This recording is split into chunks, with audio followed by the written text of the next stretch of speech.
buenos días. Hola, bienvenidos a todos, a todas. Bueno, yo soy Patricia Paloni, secretaria de organización de la Central de Trabajo. Así que bueno, queremos agradecerles a todas y a todos por estar aquí presentes. A Única Pura para San Juan, que bueno, organizaran este debate tan necesario sobre la crisis hídrica en San Juan y sobre la problemática del agua. Y que ustedes estén acá presentes también, así que bueno, queremos darle la bienvenida a todos y nos parece un debate central en la problemática del agua, así que agradecerle también a Mari y a los demás. Así que bueno, le damos comienzo y Matías. Jeremías, perdón, no contigo. ¿Cómo saco esto? Esto se me ha aparecido ahí. Gracias, gracias. Bueno, buenos días a todos. Hola, hola. Hola.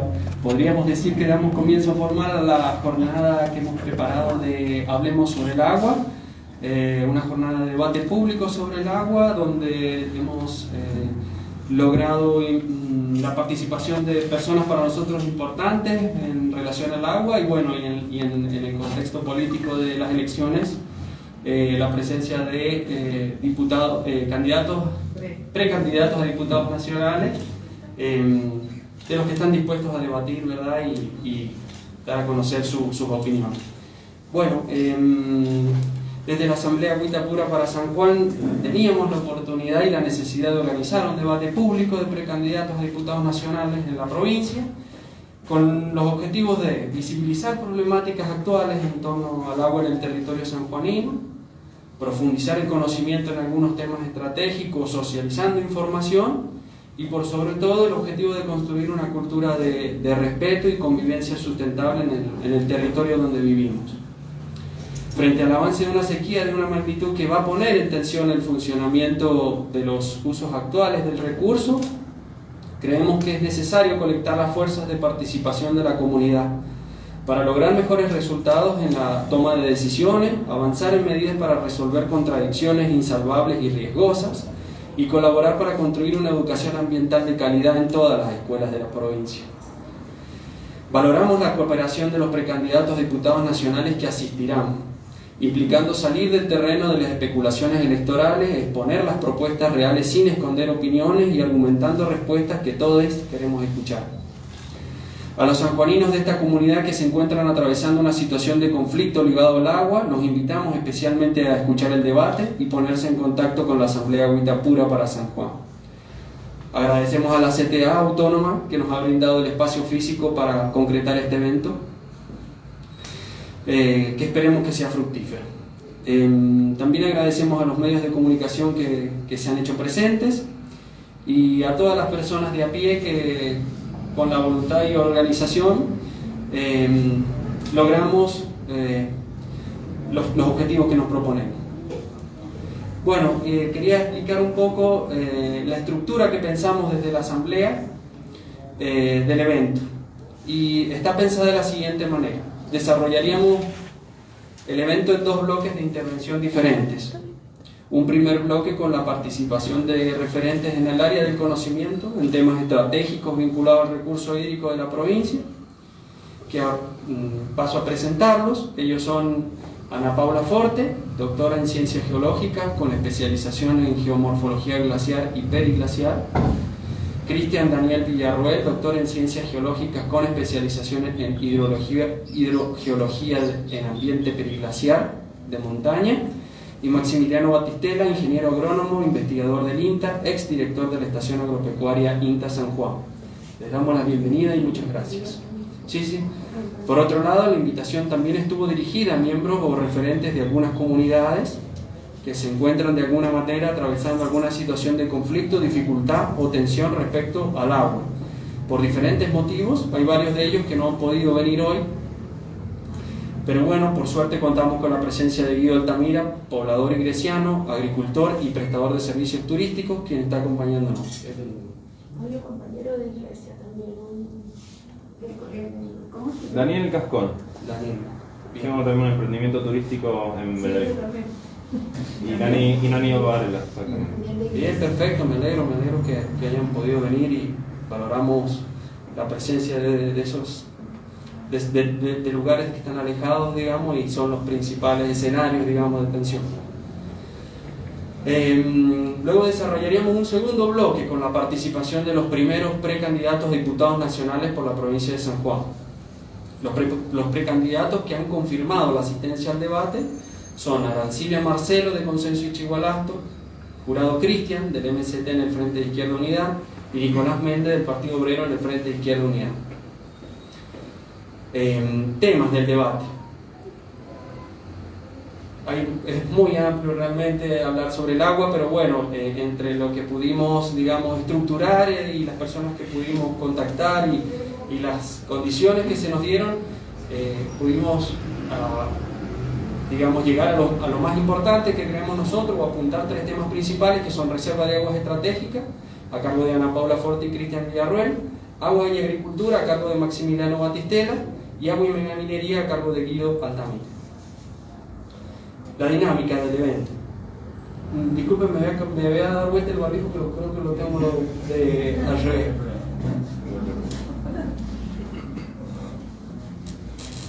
Ahí está. Bueno, dinámica del evento del primer bloque.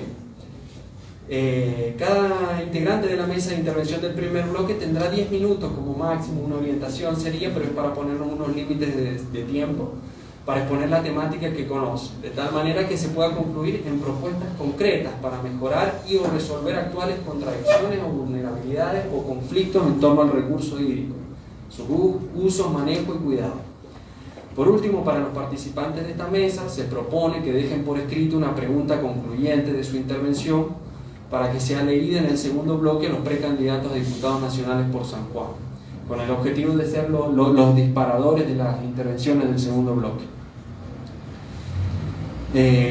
Bueno, en el segundo bloque retomaremos algunas cosas y ahora ya estaríamos en condiciones de comenzar las exposiciones. Yo había pensado que comencemos desde las reservas estratégicas, nos vamos para este lado, agua y agricultura y agua y minería. Así que bueno, espero que lo podamos aprovechar. Estamos en condiciones de arrancar con las exposiciones, si les parece. Yo diría que, bueno, nos abrochemos los cinturones, apaguen los celulares y escuchemos el río que trae poca agua. Bueno, muchas gracias por la presentación. Voy a empezar yo. Bueno, mi nombre es Ana Paula Forte. Estoy muy agradecida de este espacio y de que hayan organizado y gestado este debate, este encuentro. Me parece fundamental, más en estos momentos. Bueno, yo soy geóloga, soy licenciada en Ciencias Geológicas, me recibí en la Universidad Nacional de San Juan. Trabajo en ambiente glaciar y periglaciar desde el año 2010. Empecé como estudiante colaborando con algunos proyectos de inventarios que surgieron a partir de la sanción de la ley nacional. Luego realicé mi tesis de licenciatura en ambiente periglaciar en la zona del proyecto minero Los Azules. En ese lugar pude constatar la existencia de una geomorfología periglaciar muy interesante, con un desarrollo de humedales y vegas muy grandes. Y ahí empecé a entrar en este conflicto de entender de que la zona tenía una riqueza muy grande en cuanto al agua y al mismo tiempo se sigue proyectando en esos mismos espacios la realización de actividades antrópicas de muy alto impacto como es la megaminería, que además de impactar en el ambiente requieren de mucha agua. Y hace muchos años que ya se viene como prediciendo esta crisis hídrica. Mucha gente ya venía hablando hace tiempo de cambio climático y de la falta de precipitaciones que iba a haber en la región.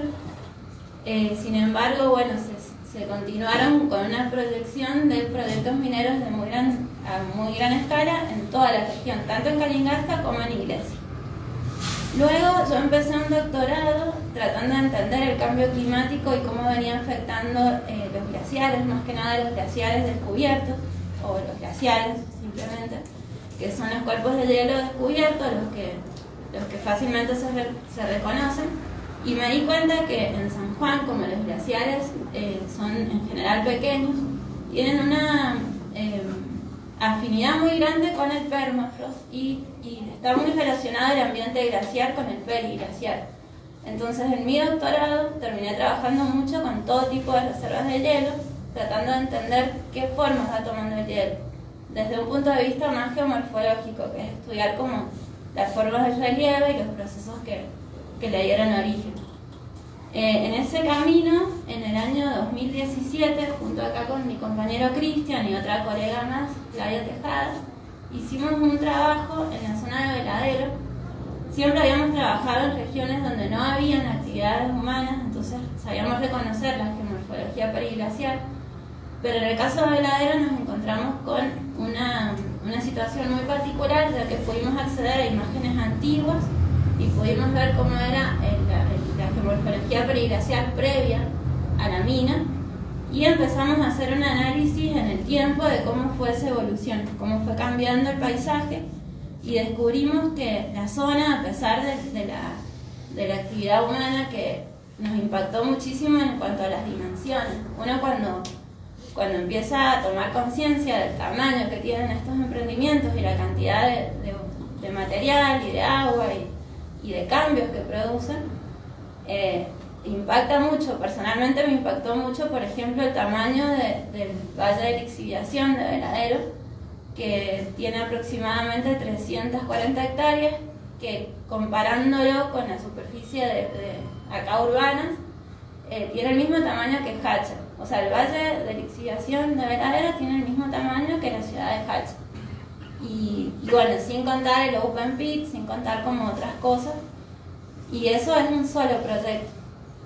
En ese camino también descubrimos que en la zona de Veladero había, a pesar de la cantidad de explosivos que se usan, de la cantidad porque hay como campamentos donde utilizan muchísima energía para combustible, para poder subsistir ahí, porque es un lugar inhóspito, no es un lugar donde pueda vivir una comunidad porque es extremadamente frío. Entonces, para mantener gente ahí se requiere de muchísima energía y se usan muchos combustibles. Y a pesar de eso, a pesar de todo el cambio que se está produciendo, la zona sigue siendo de condiciones muy favorables para el permafrost y para el ambiente periglacial, a tal nivel que empezamos a ver que luego de la actividad minera, por encima, se estaban produciendo procesos geomorfológicos periglaciales también. Y, por ejemplo, en los depósitos de cola, que son depósitos, y en las escombreras, que son todos los depósitos que van sobrando de las minas, empezamos a ver que había afectación y movimiento del suelo por el mismo ambiente periglacial y el mismo hielo que hay en la región. Entonces también nos hizo reflexionar acerca de las condiciones del lugar, que son extremadamente frías y muy óptimas para la generación de reservas de hielo. Y en ese camino también, recientemente, cuando surgió la noticia de que José María iba a pasar de convertirse de un proyecto de exploración a un proyecto ya de mina, tratamos de acercarnos al informe de impacto ambiental, que era un informe extremadamente largo y tedioso de leer, pero intentamos leerlo, sobre todo la parte de la criósfera, y nos encontramos con otra vez la misma situación, un claro ambiente periglacial, pero esta vez era mucho más grande. O sea, José María era como 3 veces Veladero, ya Veladero es algo grande, y las pretensiones de José María nos parecieron como muy grandes, y más porque eran en el mismo lugar. Y empezamos a ver que donde se había proyectado realizar el depósito de cola, en ese mismo lugar hay un desarrollo muy amplio de ambiente periglacial. Hay un montón de geoformas que son típicas del ambiente periglacial en esa región, y es justamente el mismo lugar donde se está previendo el depósito de cola, que tiene una proyección de ocupar 1000 hectáreas. O sea, estamos hablando de 3 veces el valle de lixiviación de Veladero, estamos hablando de 3 veces la ciudad de Hacha. Es algo muy grande que va a requerir muchísima agua. Y en paralelo a todas estas proyecciones tan grandes y tan ambiciosas, nos encontramos con una naturaleza que nos está mostrando que vivimos en un lugar donde los recursos hídricos no sobran, donde el agua es escasa, y hoy en día nos encontramos en una situación de sequía, donde no hay agua, y no estamos preparados de ningún punto de vista, especialmente en cuanto a los usos y en la forma que tenemos de vivir. Y yo creo que este momento precisa de una reflexión bastante profunda acerca de cómo queremos vivir y qué cambios necesitamos hacer en el futuro para que podamos subsistir en este lugar. Las proyecciones a futuro en cuanto a la sequía, si bien son proyecciones, pero nos vienen hablando de que la sequía va a continuar, que las precipitaciones han disminuido, y en estos momentos lo que nos estaría brindando agua sería, recuerden que San Juan tiene 2 ríos principales, que son el Háchal y el San Juan. Esos 2 ríos tienen sus nacientes principalmente en cordillera, donde hay criófera, donde hay ambiente periglaciar y ambiente glaciar. Y en esos lugares donde hay hielo, son las regiones que están alimentando a los caudales, especialmente en los años que no hay nieve, como estos años, y se pronostica a futuro que va a continuar esta época de poca precipitación. Entonces nos encontramos acá en una situación de sequía y nos damos cuenta que tenemos una pésima distribución de los recursos, porque esa es la verdad. O sea, estamos proyectando actividades que tienen un uso de agua bastante grande y nos está faltando agua para muchas otras cosas y nos va a faltar agua si continuamos viviendo de la misma manera. Entonces yo creo que, o sea, no es una cuestión de asustar, sino de tomar conciencia y de empezar a pensar de que realmente tenemos que dar cambios.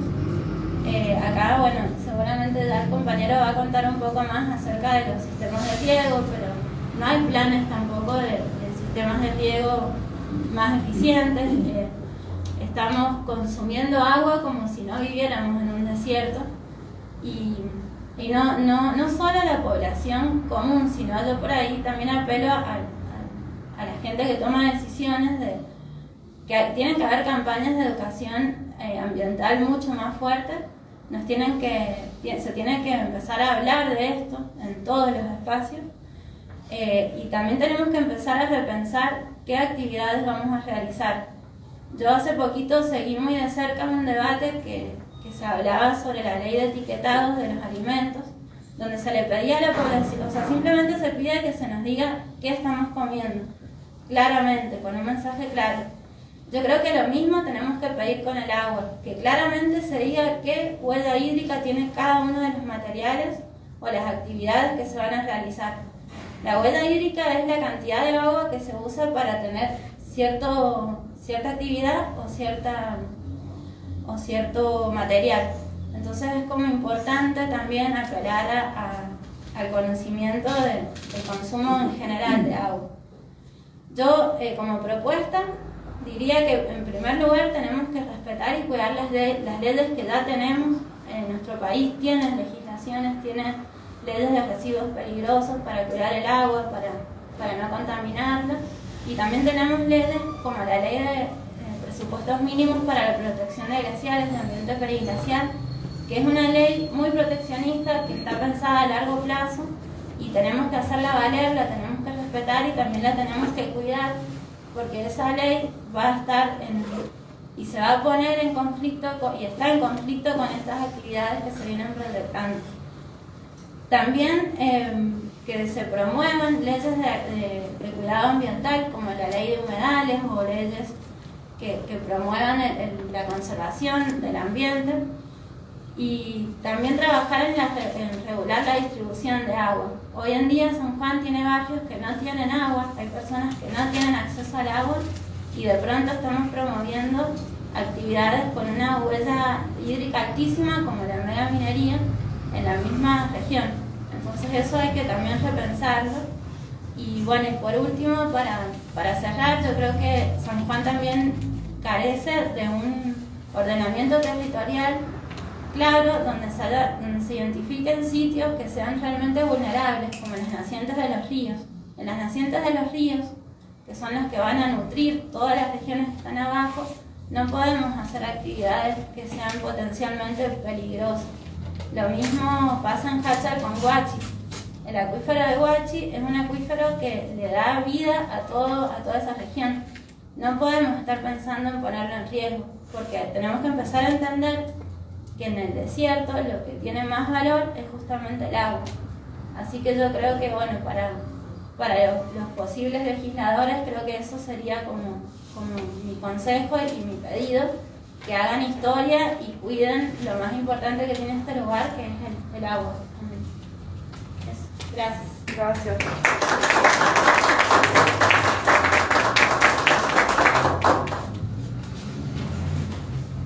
Bueno, buenos días. Muchas gracias a la Asamblea de Huitapura por la invitación y el espacio. El evento, digamos, Hablemos sobre el agua, como bien decía Ana, creo que es fundamental. Venimos demorados con eso, hace años que debemos estar hablando del agua y estar generando acciones.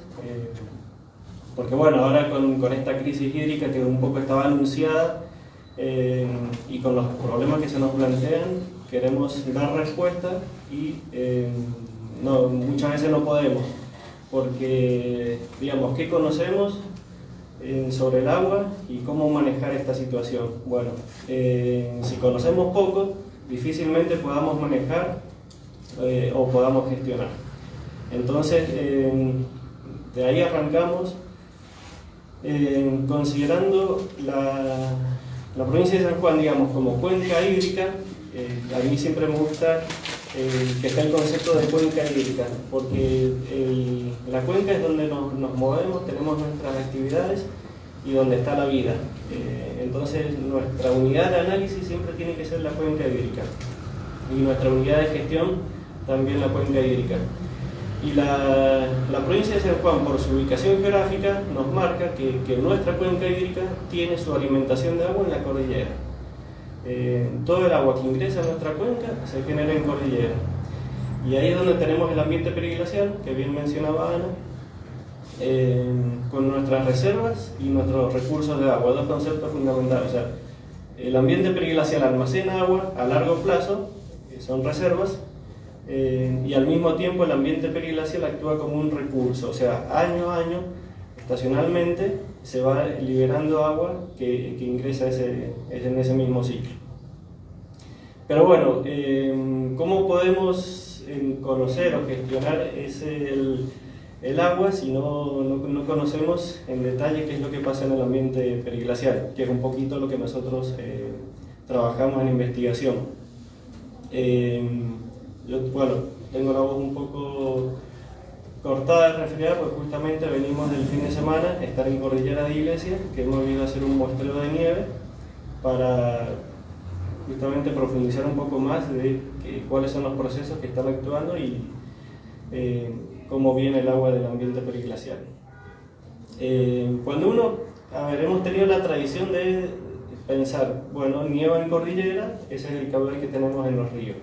Pero la crisis hídrica nos pone en una situación límite, no nos alcanza con decir, bueno, nieva en cordillera, tenemos agua.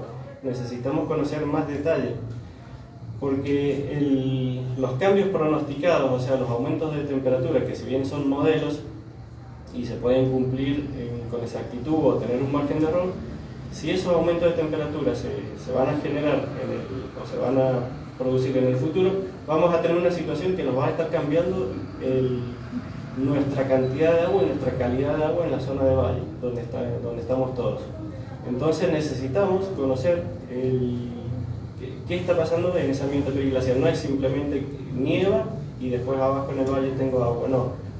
La cordillera no es una tabla donde la nieve cae, se junta y cuando empieza el calor se derrite y tenemos el agua. Hay muchos procesos en esa región.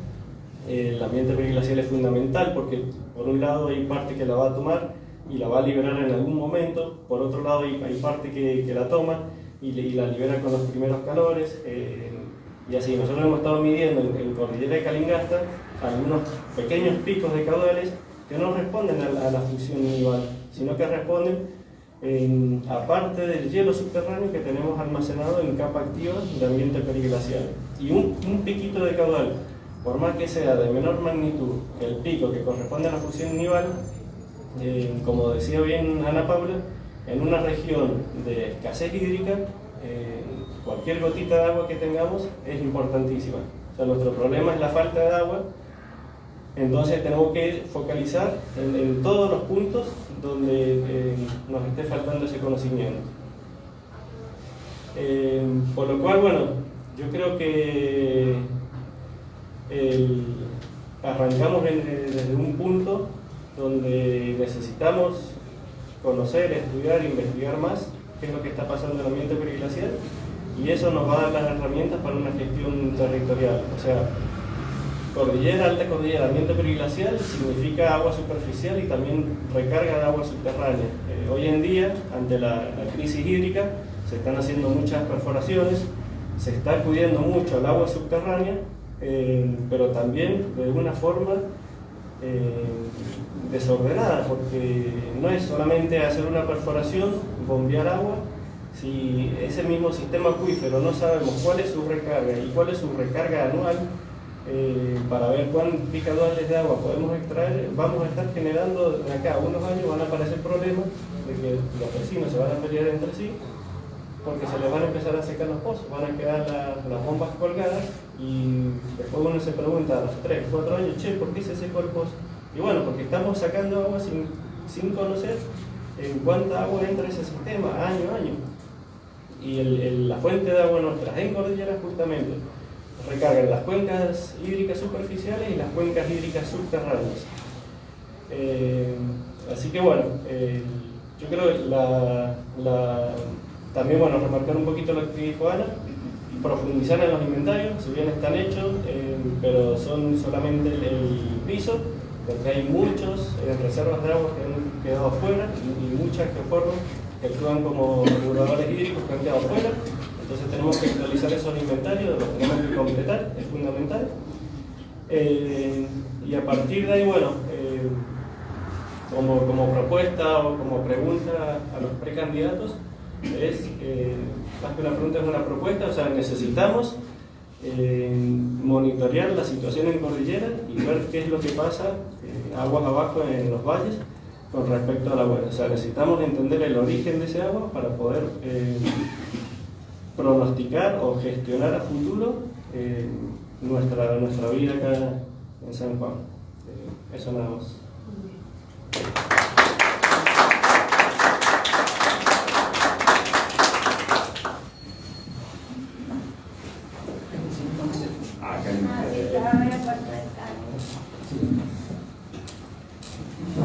Bueno, buen día, muchas gracias. Mi nombre es Maximiliano Batistela, soy ingeniero agrónomo, trabajo en el INTA.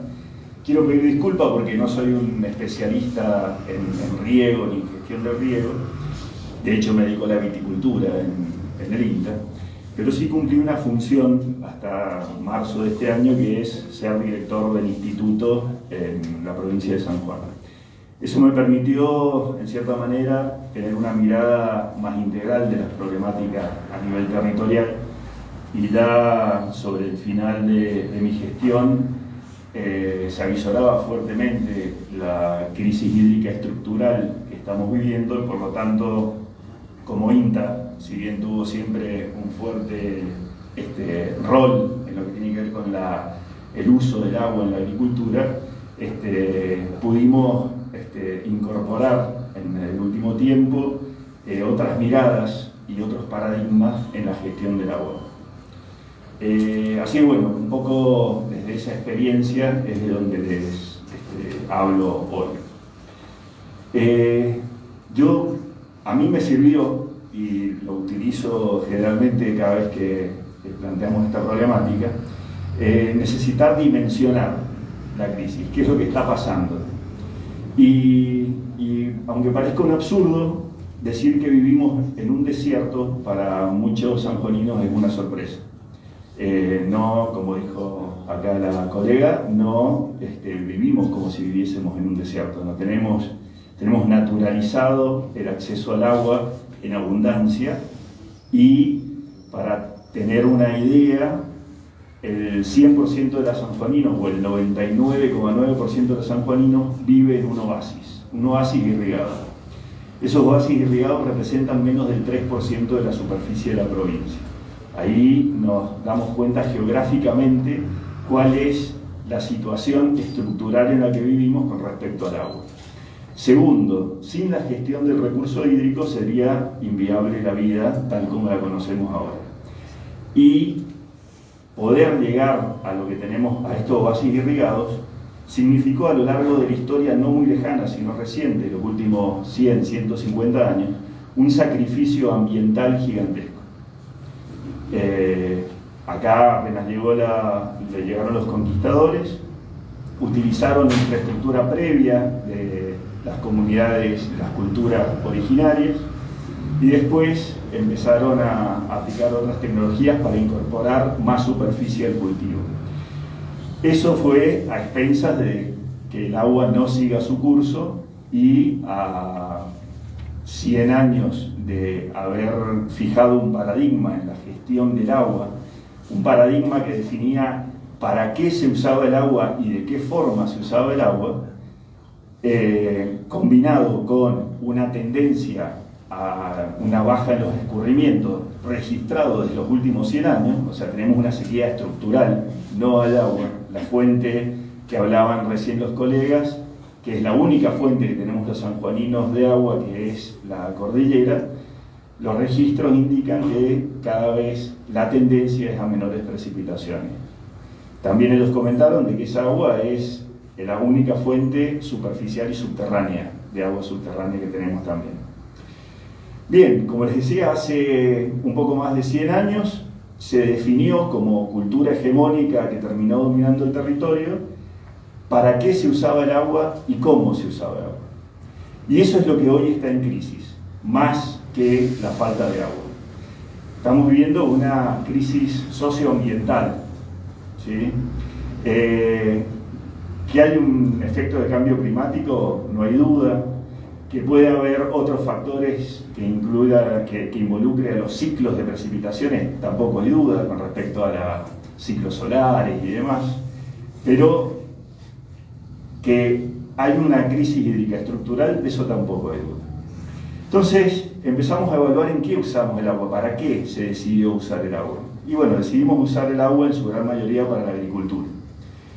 Los años ricos de derrame del río San Juan, que me voy a centrar un poco en el Valle Trun, pero como dijo él, hay dos cuencas importantes que provienen de la cordillera y otra cuenca que es la del Valle Fértil, que proviene de las sierras de Chávez y Elizondo, de las precipitaciones que hay ahí con otro régimen.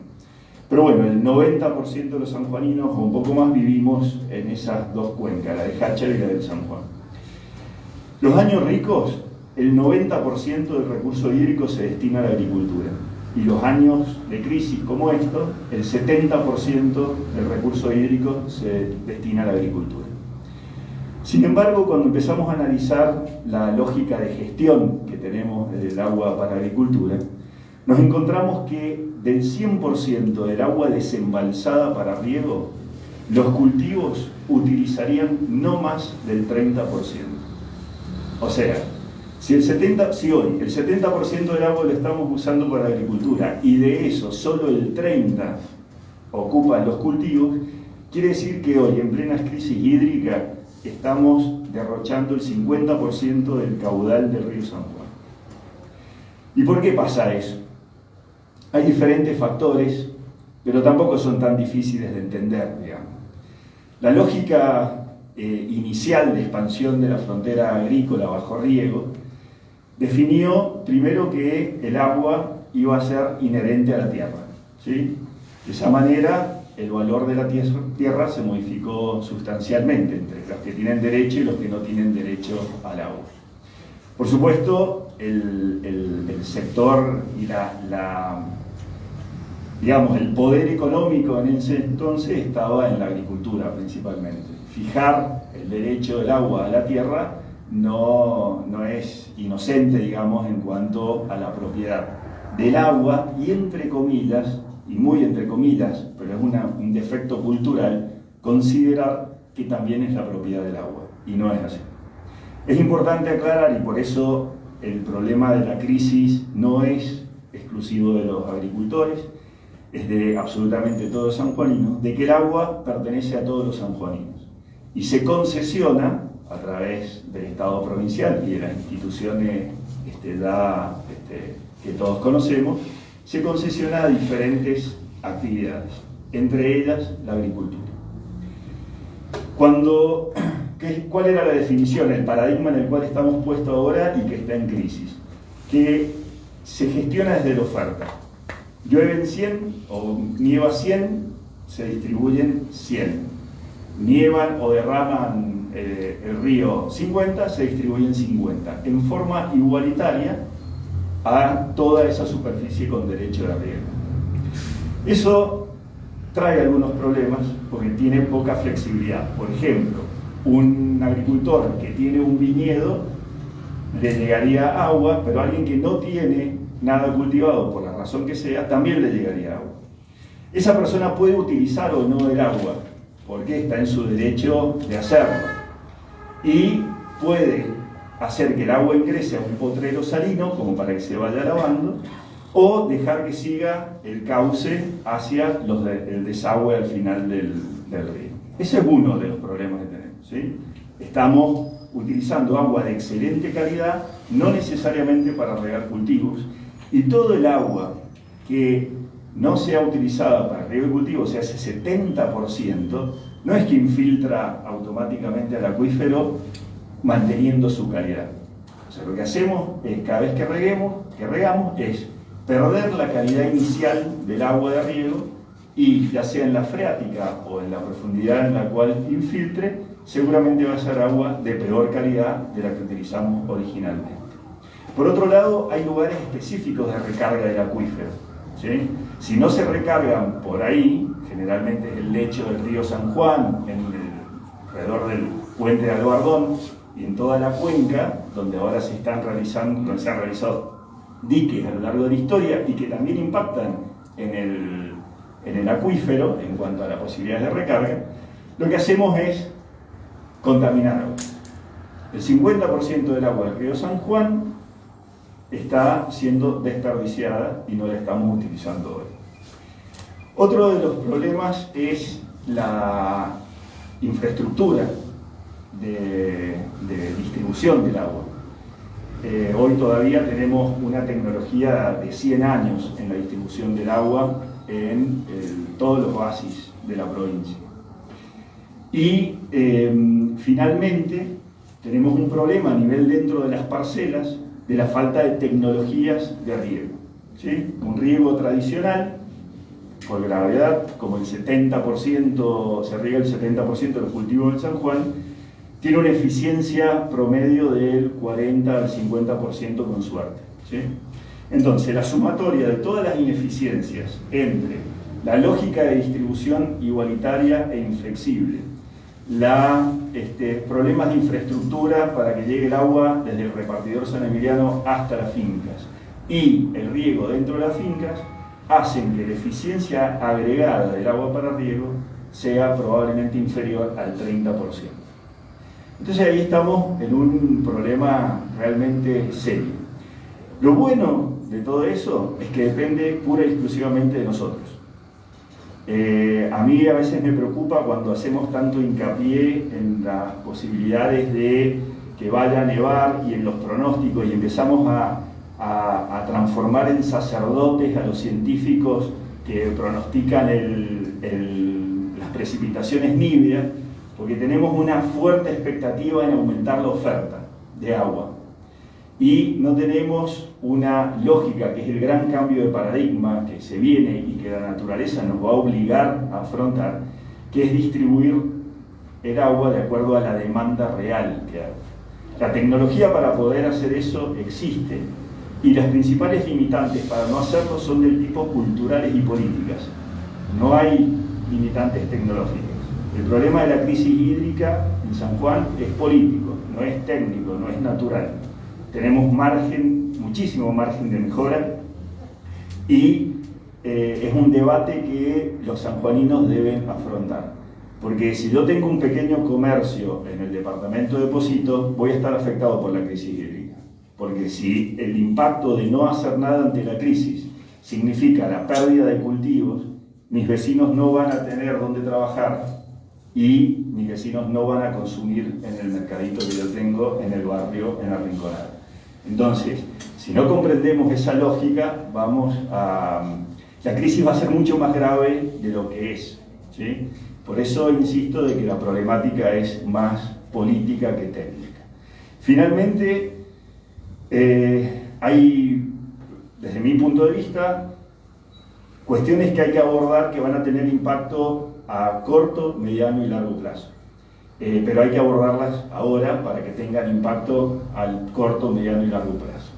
Seguramente la explotación del acuífero es en una situación de emergencia, va a ser lo que se va a hacer, pero inevitablemente, como explicó el colega, si no tenemos un balance de la cuenca y no sabemos exactamente cuál es la recarga de ese acuífero, lo que vamos a hacer es una explotación minera del acuífero. Y es lo que está pasando hoy. O sea, hoy el balance del acuífero es negativo. No va a pasar dentro de unos años que se queden los pozos colgados, sino que pasa hoy. Hoy los pozos se están quedando colgados. Hoy están bajando las bombas porque las napas han bajado en forma importante. Si nosotros indiscriminadamente favorecemos la explotación de pozos, lo que vamos a encontrarnos es eso, una guerra entre los que tienen perforaciones y una guerra por el agua subterránea. Por otro lado, seguramente vamos a tener que hacer una fuerte inversión como sanjuaninos para modificar la tecnología de gestión y distribución del agua. Pero bueno, eso a mí no me preocupa porque hemos conseguido financiamiento para hacer grandes obras, porque no vamos a hacer una de la cual depende nuestra vida, básicamente, o sea que lo justifica. Y por otro lado, va a haber, y me alegro que hayan convocado a precandidatos a legisladores, porque el debate, como es político y es cultural, va a ser legal. Y van a haber que modificar leyes o generar nuevas leyes o adaptar leyes para poder adaptarnos a la naturaleza, porque si no, el sacrificio social y económico va a ser muy grande.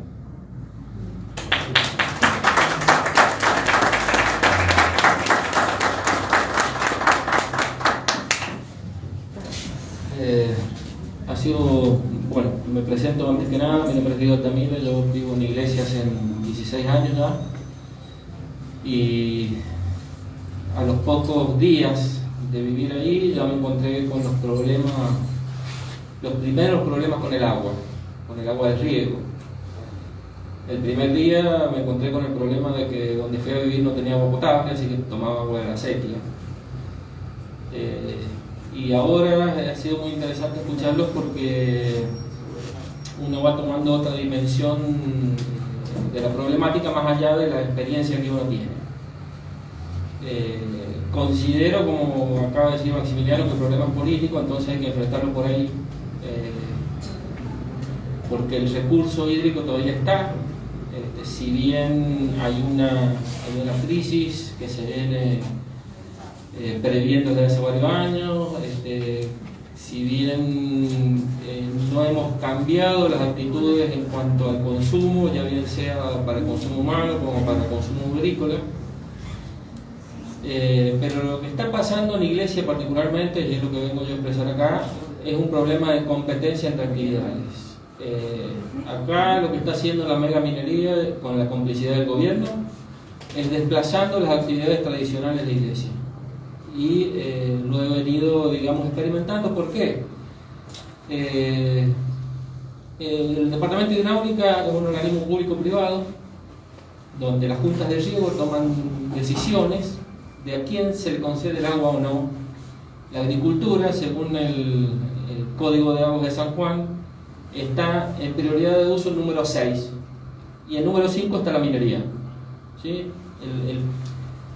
Digamos el punto 1 sería el prioritario, es para uso humano.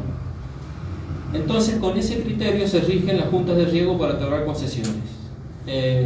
Y resulta que todos estos años que nosotros hemos estado viviendo ahí, queriendo hacer agricultura, resulta que la Junta de Riego, en complicidad con el Departamento de Hidráulica, otorga concesiones a diestra y siniestra a cualquier minera que va a pedir permiso para hacer una perforación y extraer agua y usar ese agua para seguir haciendo perforaciones y exploración. Y esto en detrimento del uso de agua de los agricultores. ¿Por qué? ¿Y por qué digo esto? Porque en más de 10 años no se han hecho el mantenimiento que tienen que tener los canales matrices de iglesia. Y en ese sentido, lo que ha venido haciendo el agricultor es sufrir cada año la disminución de a poco de los caudales, como para que no se dé cuenta. Pero en ese no darse cuenta, y esto se hace explícito en el informe de impacto ambiental de la mina José María, que de 6.000 hectáreas para riego que hay en iglesia, ya se han perdido 2.000, o sea, hay 2.000 que ya no se cultivan. O sea que hemos perdido el 30% del área cultivable, pero no por casualidad, sino por falta de agua. Y esa falta de agua no se debe a la crisis hídrica.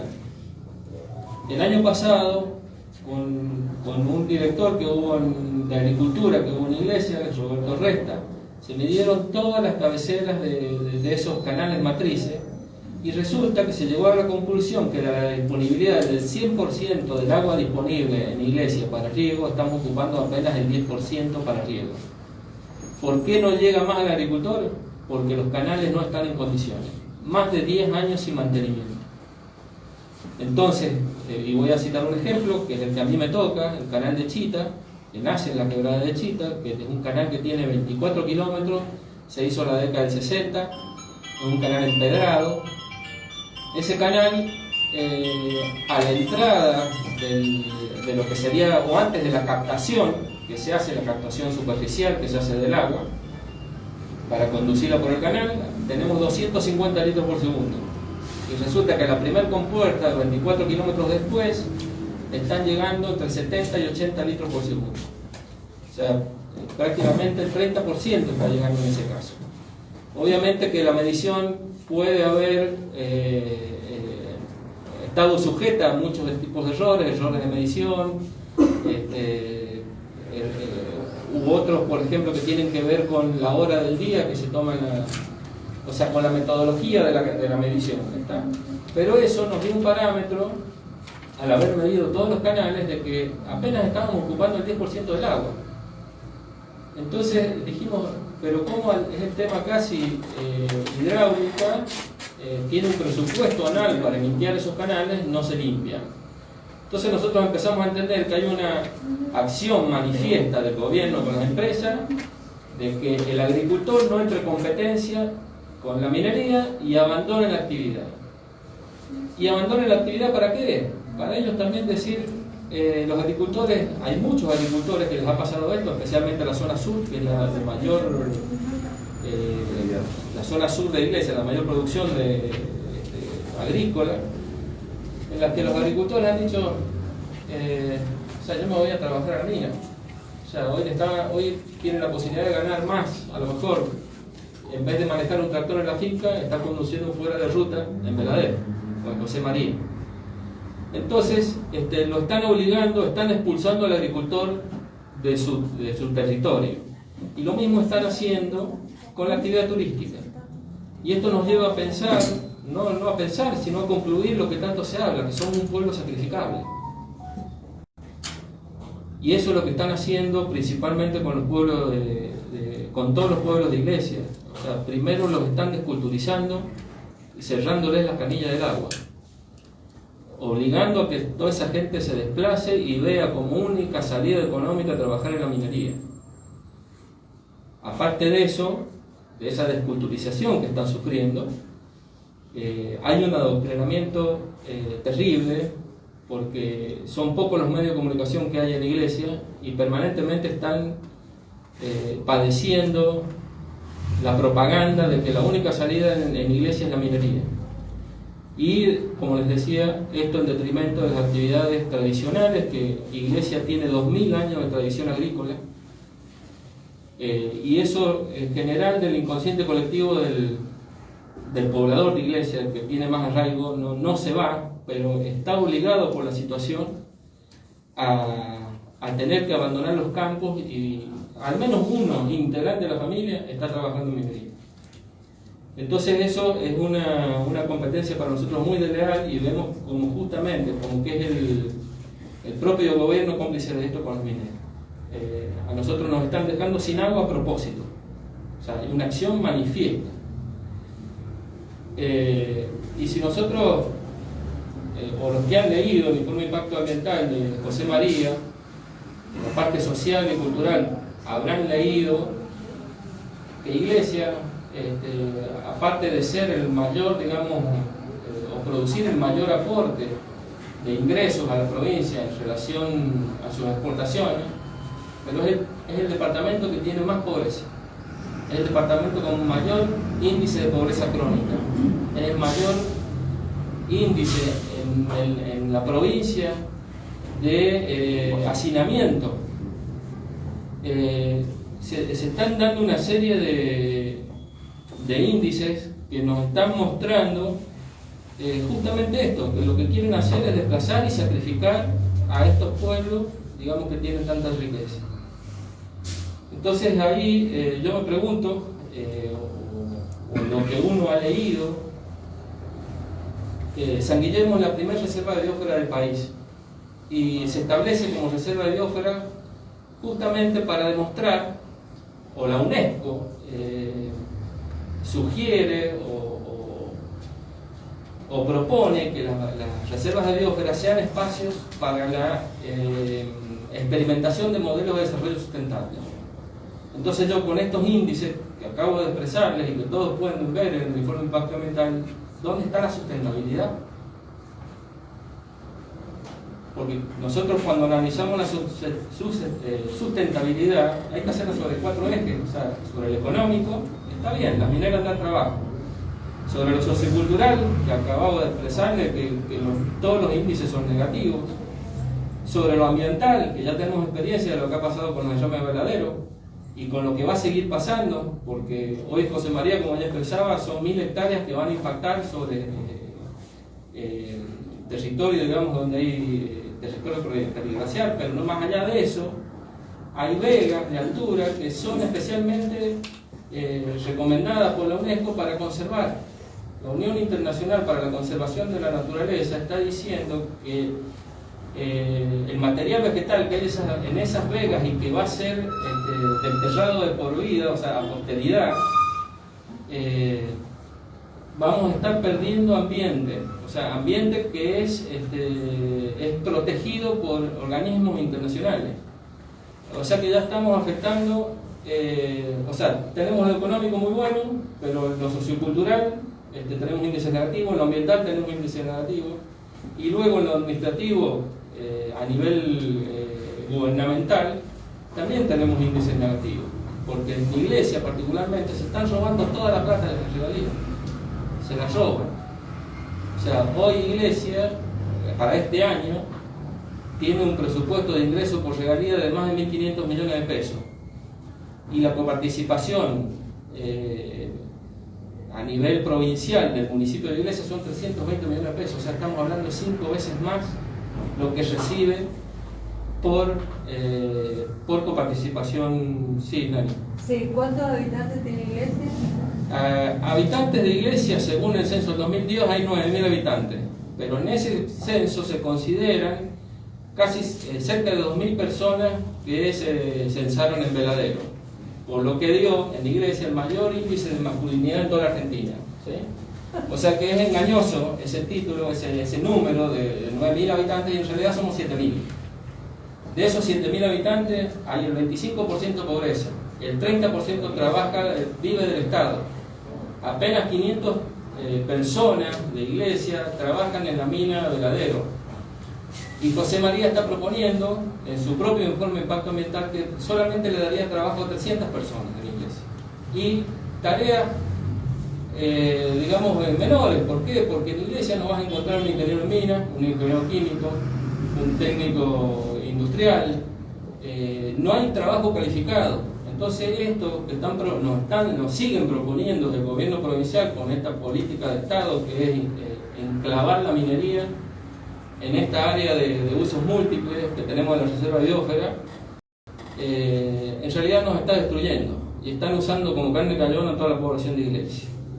Para concluir, a mí me encantaría poder conversar con los precandidatos para proponerles esto justamente, hacerlos reflexionar de cuál ha sido el desarrollo sustentable, y más allá de que es una recomendación de la UNESCO, del programa MAP, de Man and the Biosphere, esto lo tendríamos que establecer como una legislación, o sea, todos los años leer los indicadores, y si esto no da, señores, o sea, a la miércoles con la minería. O sea, porque en 15 años de minería, Iglesia no ha crecido, y no sé cuánto ha crecido San Juan en el orden nacional. Entonces, es una reflexión que tenemos que hacer como sociedad, y es una tarea para nuestros legisladores de analizar profundamente estos indicadores. Bueno, nada más.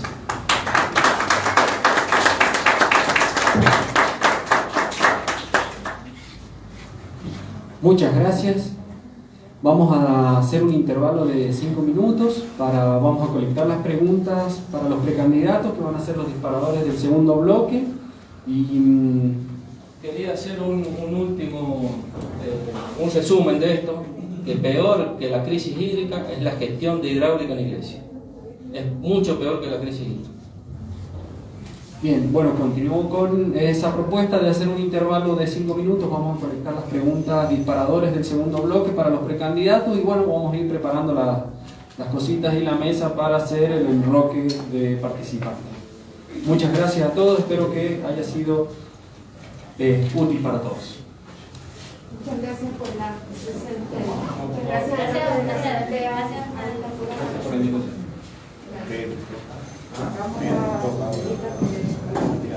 Sí, ahora toca poner las preguntas y que eso de cada uno quiera.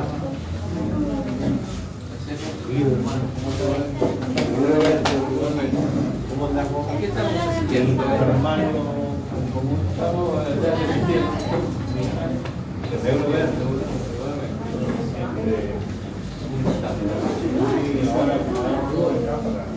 Nosotros hemos trabajado mucho en la parte del acelerador, de estar, digamos, siempre frente. Ya, decide que tener un conflicto de teléfono, un cosito. Ahí, llegaba por el micrófono.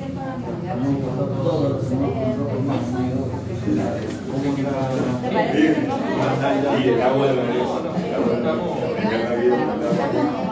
a nivel personal, estoy laburando y a salir con corriendo toda esa parte política, cierro mi casa de la estoy laburando y produciendo. ¿Pregunta o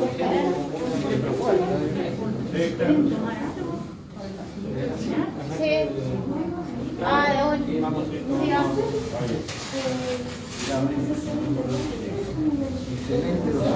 Ahora, eso sí,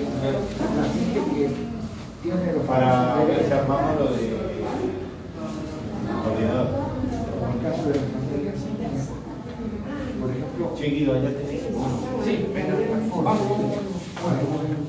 Ah, ya te puede tomar algo. Sí, ya lo quiero.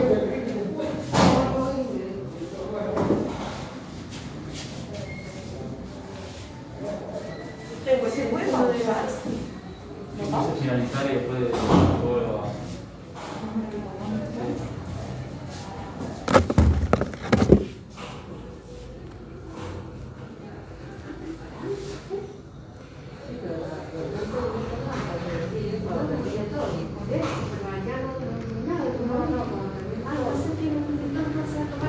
No, vale,